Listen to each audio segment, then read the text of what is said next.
What if I told you that indecision and uncertain is a default setting?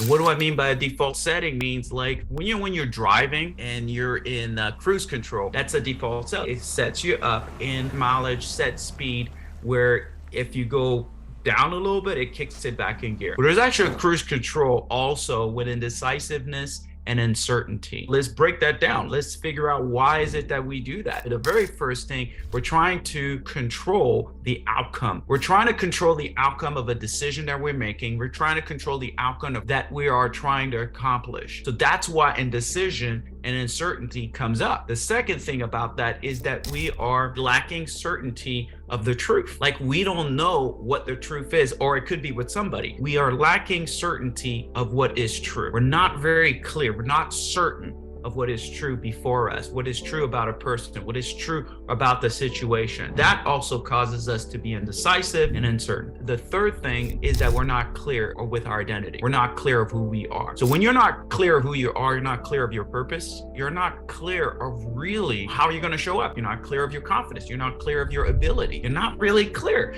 And when you're not clear of what you can do, what you cannot do, your limitation and the wisdom that you have, guess what? You're not going to move forward. You're going to be indecisive. You're going to be questioning everything. You're going to have that argument, that convincing argument in your mind that's always going to be defeating you because you're not enough, you're not this, you're not that. So these are three things that are a default setting. And here's the crazy thing about uncertainty and decisiveness. It's a state of being. When you were born, you're not born with doubts and uncertainty and all that. You were born into it. And that state of being stays with you. And then it's almost by default, we want control. We lack certainty. We lack the clarity of who we are. And it creates a life like this. Three things that we can do, I believe, that could help us to be more decisive and certain. The first thing you got to do is you got to decide. Here's what you got to do. Decide to move forward with whatever uncertainty is happening. So what I mean by that is you got to take some risk. You have to decide to actually plan to move forward. That's the first thing. So you got to move forward. And then what it is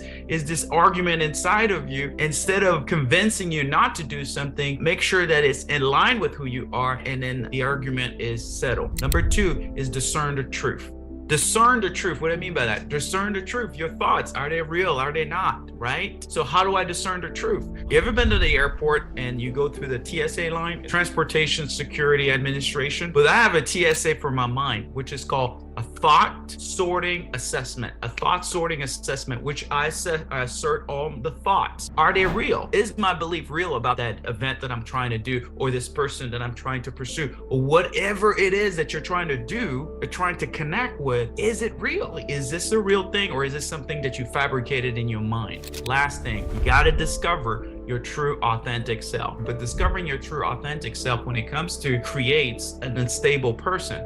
So how do I discover who I am as I make decision and become more certain?